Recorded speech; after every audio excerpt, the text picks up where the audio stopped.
Hello and welcome. आज 19 अप्रैल है। Discuss करेंगे करंट अफेयर के मोस्ट इम्पोर्टेंट क्वेश्चंस डिटेल के साथ में। जैसा कि आप थंबनेल पर देख रहे हैं, ये आर्यभट्ट है। ये पहला सैटेलाइट है जो भारत की तरफ से लॉन्च किया गया था और प्रक्षेपित किया गया था। ये रूस की सहायता से किया गया था। बात करते हैं अगर भारत का पहला स्वदेशी जो उपग्रह है, वो खुद की जो प्रक्षेपण यान है उससे प्रक्षेपित किया गया, वो रोहिणी है, जो SLV-3 से प्रक्षेपित किया गया था। तो बात करते हैं 1975 में भारत का पहला उपग्रह आर्यभट्ट का प्रक्षेपण किया गया। आर्यभट्ट भारत का पहला उपग्रह था जिसका नाम 5वीं सदी के महान जो भारतीय खगोल शास्त्री के नाम पर रखा गया।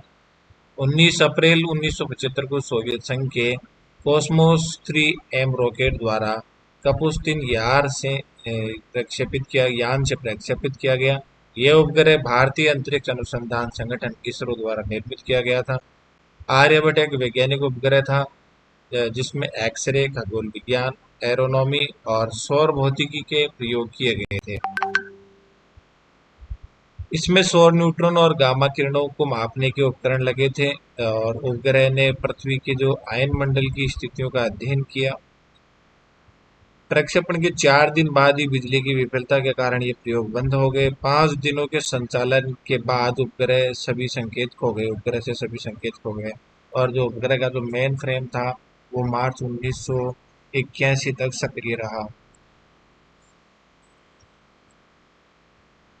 करंट अफेयर का फर्स्ट क्वेश्चन है, हाल ही में किस राज्य सरकार ने वैदिक संस्कार एवं शिक्षा बोर्ड के गठन को मंजूरी दी है, जिसका उद्देश्य वेदों में निहित ज्ञान का प्रचार प्रसार करना है? तो राजस्थान सरकार ने हाल ही में इसको मंजूरी दी है।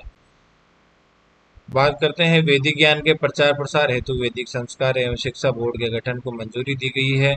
यह बोर्ड वेदों में निहित विज्ञान, संस्कृति और परंपराओं को जन जन तक पहुंचाने का कार्य करेगा। बोर्ड में कुल 22 सदस्य होंगे, जिनमें 10 गैर सरकारी और 12 सरकारी पदेन सचिव शामिल हैं। संस्कृत शिक्षा विभाग इस बोर्ड का प्रशासनिक विभाग रहेगा। बोर्ड में कितने सदस्य रहेंगे? 22 सदस्य रहेंगे, जिसमें से 10 गैर सरकारी और 12 सरकारी पदेन सदस्य रहेंगे।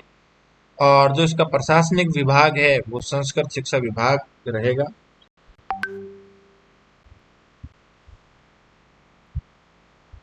प्रोफेसर गणेशी लाल सुतार को इस बोर्ड का अध्यक्ष नियुक्त किया गया है। अध्यक्ष इसका किसको नियुक्त किया गया है? प्रोफेसर गणेशी लाल सुतार को।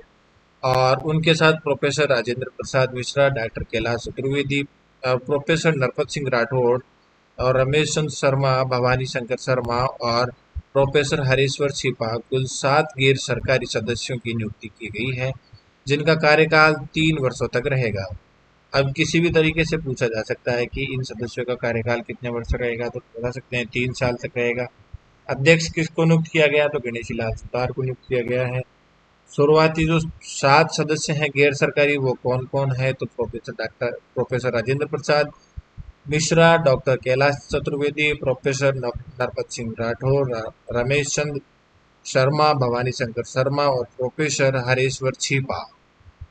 यह बोर्ड जो है राजस्थान के 3 वैदिक गुरुकुलों और नवस्थापित आदर्श वेद विद्यालयों की शैक्षिक और प्रशासनिक जिम्मेदारी भी निभाएगा। नेक्स्ट है, हाल ही में टाटा ग्रुप की किस कंपनी ने ब्रिटेन में सबसे बड़ी ईवी बैटरी प्लांट स्थापित करने की योजना बनाई है?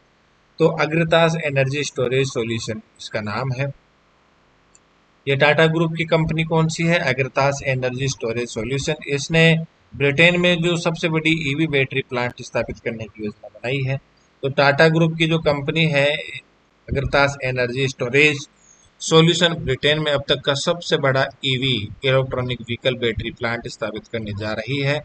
इस परियोजना के लिए कंपनी ने 7,700 करोड़ रुपए का अंतर्राष्ट्रीय लोन लिया है, जिसमें 15 प्रमुख वैश्विक बैंकों ने 2 साल के लिए भागीदारी की है। इस प्लांट का जो उद्देश्य है 2030 तक ब्रिटेन की कुल ऑटोमेटिव बैटरी आवश्यकताओं का 50% तक उत्पादन करना है। यह निवेश न केवल ब्रिटेन की ग्रीन मोबिलिटी योजनाओं को गति देगा, बल्कि भारत की जो वैश्विक तकनीकी और औद्योगिक प्रभाव को भी सशक्त करेगा। यह परियोजना दोनों देशों के बीच आर्थिक सहयोग की मिसाल है और सतत विकास की दिशा में एक बड़ा कदम मानी जा रही है। नेक्स्ट है, हाल ही में किस भारतीय क्रिकेटर को मुंबई टी20 लीग का नया ब्रांड एम्बेसडर नियुक्त किया गया है? तो ये रोहित शर्मा है, जिनको ब्रांड एम्बेसडर नियुक्त किया गया है मुंबई टी20 लीग का। तो मुंबई टी20 लीग एक बार फिर से आयोजित की जा रही है और इस बार भारतीय टेस्ट और वनडे कप्तान रोहित शर्मा को इसका ब्रांड एम्बेसडर नियुक्त बनाया गया है। यह लीग सबसे पहले 2018 और 2019 में आयोजित हुई थी, लेकिन कोविड-19 यानी जो कोरोना था वो महामारी के कारण पिछले कुछ वर्षों से यह स्थगित थी। मुंबई क्रिकेट एसोसिएशन को उम्मीद है कि श्रेयस अय्यर, सुरेश कुमार यादव, अजिंक्य रहाणे, शिवम दुबे और तुषार देशपांडे और पृथ्वी शॉ जैसे मुंबई के अन्य प्रमुख खिलाड़ी भी इस लीग में हिस्सा लेंगे। इस निर्णय का उद्देश्य युवा प्रतिभाओं को जो प्रोत्साहन देना और मुंबई क्रिकेट को ग्रासरूट स्तर पर मजबूत करना है। नेक्स्ट क्वेश्चन है, अप्रैल 2025 में किस भारतीय एथलीट ने पोचेफस्ट्रूम पोचेफस्ट्रूम इन्विटेशनल टूर्नामेंट में गोल्ड मेडल जीतकर नए सीजन की शुरुआत की है? तो नीरज चोपड़ा ने पोचेस्ट्रूम इन्विटेशनल टूर्नामेंट में गोल्ड मेडल जीतकर नए सीजन की शुरुआत की। तो दक्षिण अफ्रीका के पोचेस्ट्रूम इन्विटेशनल टूर्नामेंट हिस्सा लेते हुए 84.52 मीटर भाला फेंककर गोल्ड मेडल अपने नाम किया है। तो ये आयोजन कहाँ हो रहा है? दक्षिण अफ्रीका में हो रहा है। और भाला कितने मीटर फेंका? 84.52 मीटर भाला फेंककर गोल्ड जीता है। इस प्रतियोगिता में कुल 6 खिलाड़ी शामिल थे, जिनमें दक्षिण अफ्रीका के डो स्मिथ और ने 82.44 मीटर थ्रो के साथ दूसरा स्थान प्राप्त किया, जबकि डंकन रॉबर्टसन ने 71.22 मीटर के साथ तीसरा स्थान हासिल किया। हालांकि ये थ्रो नीरज के व्यक्तिगत सर्वश्रेष्ठ 89.94 मीटर से कम रहा। यानी इसका जो नीरज चोपड़ा का खुद का जो व्यक्तिगत सर्वश्रेष्ठ स्कोर है वो 89.94 मीटर अधिकतम स्कोर है, जो इसको अचीव इन्होंने इस बार नहीं किया, लेकिन फिर भी इन्होंने गोल्ड मेडल जीता है क्योंकि बाकी खिलाड़ी इस स्कोर तक नहीं पहुंच पाए। फिर भी सीजन की मजबूत शुरुआत मानी जा रही है। अब नीरज चोपड़ा की जो नजरें हैं 16 मई 2025 को होने वाली दोहा डायमंड लीग पर टिकी है। उन्होंने पिछले वर्ष डायमंड लीग फाइनल में 87.86 मीटर थ्रो किया था, मात्र 0.01 मीटर से ग्रेनाडा के एंडरसन पीटरसन से पिछड़ गए थे। नेक्स्ट क्वेश्चन है, हाल ही में किस तकनीकी आयोजन हैक इन हैक इन्फिनिटी 2025 का उद्घाटन किया गया, जो देश भर के नवाचारियों और स्टार्टअप्स को एक मंच प्रदान करता है? तो हैक इन्फिनिटी 2025 का हैकाथॉन। तो ये कार्यक्रम है, हैकाथॉन कार्यक्रम है, इसकी शुरुआत 18 अप्रैल को पीआईईटी जयपुर में हुई और जो 19 अप्रैल तक चलेगा, यानी आज इसका समापन है, लास्ट है। आयोजन तकनीकी क्षेत्र में काम कर रहे छात्रों, स्टार्टअप संस्थाओं और डेवलपर्स को एक ऐसा मंच देता है जहां वे नवाचार पर आधारित समाधान प्रस्तुत कर सकते हैं। इस हैकाथॉन में कृत्रिम बुद्धिमत्ता, एआई और ब्लॉकचेन, साइबर सुरक्षा, फिनटेक और हेल्थ टेक जैसे आधुनिक क्षेत्रों पर फोकस किया गया है। नेक्स्ट है, भारत का अब तक का सबसे बड़ा सिंगल साइट सोलर प्रोजेक्ट जिसकी क्षमता 1.3 गीगावाट है, किस राज्य में रिन्यू द्वारा लॉन्च किया गया है? तो राजस्थान में रिन्यू द्वारा इसको लॉन्च किया गया है। सिंगल साइट सोलर प्रोजेक्ट है, भारत का सबसे बड़ा प्रोजेक्ट है। यह प्रोजेक्ट 17 अप्रैल 2025 को जैसलमेर में शुरू किया गया। बात करें जैसलमेर में, तो इस प्रोजेक्ट में 3,500 एकड़ में ये फैला हुआ है और रामपुरिया, बीनसपुरा, हस्तिनापुर और मसूरिया गांवों में ये फैला हुआ है। ये 4 गांवों के 3,500 एकड़ में ये फैला हुआ है। इसमें बिजली की दर है 2.18 रुपये प्रति किलोवाट घंटा निर्धारित की गई है।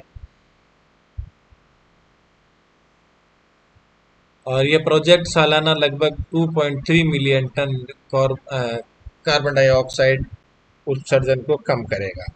रिन्यू ने राजस्थान में विभिन्न प्रोजेक्ट के लिए लगभग 21,000 करोड़ रुपए का निवेश किया है। भूमि मालिकों को 25 वर्षों तक नियमित आय प्राप्त होगी, यानी इन्होंने भूमि मालिकों से 25 वर्षों तक ये जो जमीन है लीज पर ली है और ये यहाँ से नियमित आय इनको मिलने वाली है। रिन्यू की राजस्थान में कुल 5 गीगावाट की परिचालन क्षमता है और कंपनी का जयपुर में 4 गीगावाट का सोलर मॉड्यूल उत्पादन संयंत्र जयपुर में है। तो ये थे करंट अफेयर के मोस्ट इंपोर्टेंट क्वेश्चन जो डिटेल के साथ में डिस्कस किए। वीडियो अगर अच्छा लगा तो शेयर करें, लाइक करें, सब्सक्राइब करें, और किसी भी डिटेल पॉइंट पर आपको डिटेल से चाहते हैं कि वीडियो लाया जाए तो आप हमें कमेंट बॉक्स में बता सकते हैं।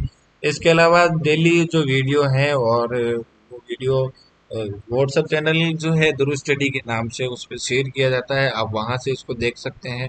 इसके अलावा जो जॉब एजुकेशन से संबंधित जो अलर्ट और नोटिफिकेशन जारी होते हैं उनकी जो सूचनाएं हैं आपको ध्रुव स्टडी के उस पे चैनल पे मिल जाएगी, आप वहां पर जाकर देख सकते हैं। पढ़ते रहिए, बढ़ते रहिए। Thank you.